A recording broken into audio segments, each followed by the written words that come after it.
Hello, അസ്സലാമു അലൈക്കും. എന്താണ് വിശേഷങ്ങൾ? ഞാനിന്ന് രണ്ടാം പെരുന്നാളിൻ്റെ വീഡിയോയുമായിട്ടാണ് വന്നിരിക്കുന്നത്. വീഡിയോ ഒക്കെ ഒന്ന് എഡിറ്റ് ചെയ്തിടാനൊന്ന് വൈകിപ്പോയി. നേരം ഉണ്ടായിരുന്നില്ല സത്യം പറഞ്ഞാൽ, സ്കൂൾ തുറക്കണ തിരക്കും ഒക്കെ കൂടിയിട്ട്. അപ്പോൾ പിന്നെ രണ്ടാം പെരുന്നാളിന് ഞാൻ എൻ്റെ വീട്ടിലായിരുന്നു കേട്ടോ. ഞാൻ രാത്രിയാണ് കേട്ടോ ഒന്നാം പെരുന്നാൾ രാത്രിയിലാണ് പോയത്. അപ്പോൾ രണ്ടാം പെരുന്നാൾക്ക് ഈ പറഞ്ഞ മാതിരി ആങ്ങളുടെ വൈഫൊക്കെ അവർ വീട്ടിലേക്ക് പോകാമെന്ന് വെച്ചാൽ പിന്നെ ഞങ്ങളവിടെ ഉണ്ടെന്ന് പറഞ്ഞു. ഞങ്ങൾക്കും പിന്നെ ഒന്ന് ഉച്ചക്ക് പരിപാടി ഉണ്ട്. എൻ്റെ ഇക്കാടെ വീട്ടിൽ, ഹസ്ബൻഡിൻ്റെ ഇക്കാടെ വീട്ടിൽ, അവിടെ എല്ലാവരും വിളിച്ചിട്ടുണ്ടായിരുന്നു കേട്ടോ. പിന്നെ ഞങ്ങൾ ഉച്ചക്കൊണ്ട് പോവുകയാണ്. താത്തയും പിന്നെ മക്കൾ തന്നെ അവിടെ ഉണ്ടായിരുന്നുള്ളൂ, ഉമ്മയും. പിന്നെ അവരും ഉച്ചയാകുമ്പോൾ ഭക്ഷണം കഴിക്കാനൊന്നും അവർ നിന്നില്ല, അവരും പോയി, ആങ്ങളുടെ വൈഫൊക്കെ. അപ്പോൾ അതിൻ്റെ കുറച്ച് വീഡിയോസൊക്കെയാണ്. അപ്പോൾ എല്ലാവരും വീഡിയോ കാണുക, ഇഷ്ടമായാൽ ലൈക്ക് ചെയ്യുക, ഷെയർ ചെയ്യുക കേട്ടോ. അപ്പോൾ പിന്നെ അന്ന് താത്ത എന്നിട്ട് നെയ്ച്ചോറ് വെക്കണം, അതുപോലെ നെയ്ച്ചോറ് വെക്കാൻ പറഞ്ഞിട്ട് നെയ്ച്ചോറ് വെക്കണം. അപ്പോൾ ഞാനതിൻ്റെ ഫുൾ വീഡിയോ ഒന്നും എടുത്തില്ല. അവൾ നെയ്ച്ചോറ് വറുത്തിട്ട്, നെയ്ച്ചോറിൻ്റെ അരി വറുത്തിട്ടാണ് ഇട്ടാ വെച്ചത്. സംഭവം ടേസ്റ്റ് ഉണ്ടായിരുന്നു. ഞാൻ കുറച്ച് ടേസ്റ്റ് നോക്കി. അപ്പോൾ പിന്നെ ഞാൻ എൻ്റെ വീടിൻ്റെ പുറം ഭാഗമൊക്കെ ഇല്ലേ, അതൊക്കെ വീഡിയോസ് കുറേശ്ശെ എടുത്തതാണ് കേട്ടോ. നല്ല ഭംഗിയാണ്ട് ഇങ്ങനെ പുറത്തേക്ക് ഇറങ്ങിയിട്ട്. അപ്പോൾ അതിൻ്റെ ചെറിയ വീഡിയോസൊക്കെ അതിൻ്റെ എടുത്ത്. ഇത് ഞങ്ങൾ വീടിൻ്റെ ബാക്ക് വശമാണ് കേട്ടോ. ചക്കയും മാങ്ങയും ചാമ്പക്കയും പിന്നെ അമ്പഴങ്ങയും കുടംപുളിയും എല്ലാതുമായിട്ട് പെരയുടെ സൈഡിൽ തന്നെ നോക്കിയാലൊരു ഭംഗിയാണ്. പിന്നെ ഇത് ചാമ്പന്മാരാണ് കേട്ടോ. ചുവന്ന ചാമ്പല്ല, വെള്ള. അത് നല്ല ഭംഗിയുണ്ട് കേട്ടോ. അത് നല്ല ഉണ്ടായിട്ടുണ്ട്. അതിങ്ങോട്ട് കൊഴിഞ്ഞ് വീണിട്ട്. പിന്നെ അത് മാത്രമല്ല, അത് ചിലതൊക്കെ അതിൻ്റെ ഉള്ളിൽ നിറച്ചും പുഴുവുണ്ട്. ഞാൻ അതിൻ്റെയൊക്കെ ചെറിയ വീഡിയോസ് എടുത്തു.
വന്നിട്ട് കുറച്ച് നേരമൊക്കെ ഇരുന്നിട്ട് പിന്നെ ഒരു 12 കൂടിയിട്ട് ആങ്ങളുടെ വൈഫ് അവർ വീട്ടിലേക്കും പോയി.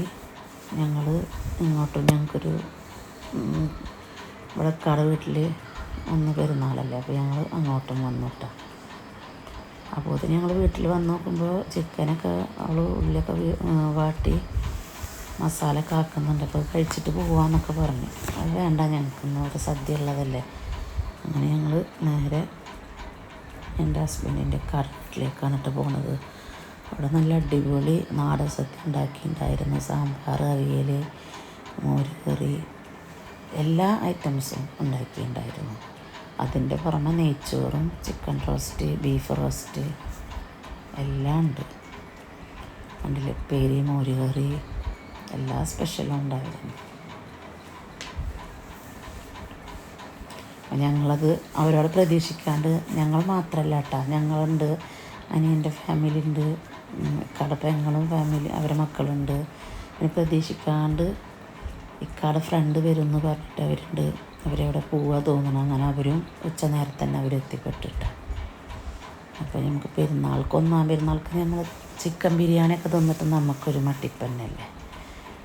അത് കഴിഞ്ഞ് എൻ്റെ വീട്ടിൽ രാത്രി നല്ല നാടൻ സദ്യ ആയിരുന്നു കേട്ടോ. അതുമാതിരി ഉച്ചയ്ക്ക് നമുക്ക് നാടൻ സദ്യ കഴിക്കുമ്പോൾ അതൊരു ടേസ്റ്റുണ്ടല്ലോ, എല്ലാവരും കൂടിയിട്ട് പ്രത്യേകിച്ച്. പിന്നെ സ്പെഷ്യൽ നല്ല അരിപ്പായസം ഉണ്ടായിരുന്നു. അരിപ്പായസം സൂപ്പറായിരുന്നു കേട്ടോ. കാരണം ഞാൻ ഒരു 2 ഗ്ലാസ്സിലും കൂടുതൽ കഴിച്ചിട്ടുണ്ടാവും. അതിൻ്റെ ടേസ്റ്റ് കിട്ടിയത് ആ തേങ്ങാപ്പാലും പിന്നെ അതുപോലെ തന്നെ അതിൽ ആ തേങ്ങ കൊത്തിട്ടിട്ടുള്ളത്, അത് പ്രത്യേക കടിക്കുമ്പോൾ ഒരു പ്രത്യേക ടേസ്റ്റ് ഉണ്ടായിരുന്നു കേട്ടോ. അത് കഴിഞ്ഞ് പിന്നെ ഇക്കാടെ വിരുന്നേരൊക്കെ പോയപ്പോൾ പിന്നെ മക്കളെല്ലാവരും കൂടി ഇരുന്ന്. അപ്പോൾ അവരോട് പറഞ്ഞ് ഇലയിൽ ഫുഡൊക്കെ വിളമ്പിയിട്ട് ഫോട്ടോ എടുക്കാൻ വേണ്ടിയിട്ടാണ് പറഞ്ഞിട്ട്. അപ്പോൾ ഓരോന്ന് അവർ വെച്ചിട്ട് നമുക്ക് സെറ്റ് ചെയ്ത് തരിക കേട്ടോ. ഫോട്ടോ എടുത്ത മാമ ഫോട്ടോ എടുക്കുക പറഞ്ഞിട്ട് എല്ലാ ഐറ്റംസും കൂടി ഇട്ട് അതൊരു ഭംഗിയല്ലേ.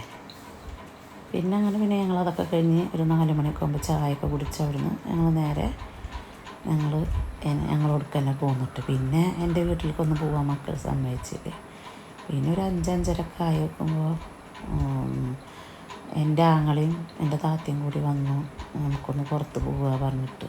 അപ്പോൾ പോണ വഴിക്കാണ് നമ്മുടെ നടുപ്പട്ടം മയിലക്കാട് വഴിയില്ലേ, അവിടെ അന്ന് മുതൽ നേർച്ച തുടങ്ങുകയാണ് പറഞ്ഞു. ഇത് കഴിഞ്ഞ പോലെ ഞങ്ങളൊരു ഇതേമാതിരി പ്രതീക്ഷിക്കാണ്ട് എൻ്റെ ഹസ്ബൻഡ് വന്നപ്പോൾ ഞങ്ങൾ പുറത്ത് പോയിട്ടുണ്ടായിരുന്നു.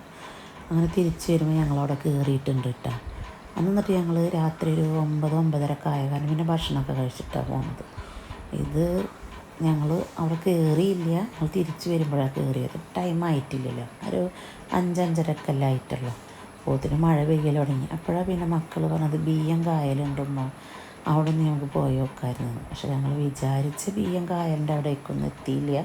പിന്നെ മഴയും പെയ്ത് അതിൻ്റെ അവിടെ ബിയ്യം സെൻറ്ററിൽ ചെന്ന് നോക്കുമ്പോൾ ഒരു ചെറിയൊരു പാർക്കുണ്ട്.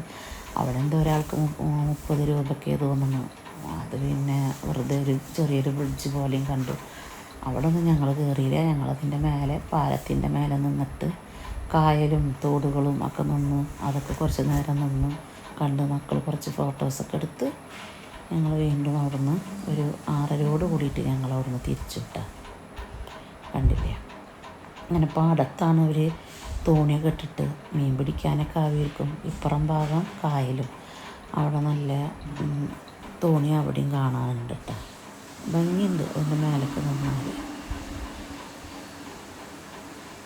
കണ്ടില്ലേ കായൽ, നല്ല ഭംഗിയാണ് കേട്ടോ അവിടെ നിൽക്കാൻ. പിന്നെ മഴയും പെയ്യലും കൂടി തുടങ്ങി നോക്കുമ്പോൾ ഇത് ഞങ്ങളവിടെ നിന്ന് അങ്ങനെ പോകുന്നു കേട്ടോ. പോകുന്നിട്ട് നേരെ ഒരു 6:30 ആയി. 6:30 ആയപ്പോൾ മക്കളെ വിളിച്ചപ്പോൾ അവർ പറഞ്ഞു പിന്നെ എന്തിനാ ഉമ്മ അങ്ങോട്ട് വന്നു എന്നൊക്കെ പറഞ്ഞു. നമ്മൾ പിന്നെ വഴുകിയില്ലേ. ഞങ്ങളങ്ങനെ പോകുന്ന എല്ലാവരും കൂടിയിട്ട് ഞങ്ങൾ പോകുന്നു. തിരിച്ച് വരുമ്പോഴാണ് ഞങ്ങൾ അയിലക്കാടുള്ള ഈ മക്ബറയിൽ കയറിയിട്ടാണ്. അപ്പോൾ അവിടെ മഗ്‌രിബ് നിസ്കാരം കഴിഞ്ഞിട്ടുള്ള മൗലൂദ് തുടങ്ങാൻ പോകുന്നു. ഞങ്ങൾ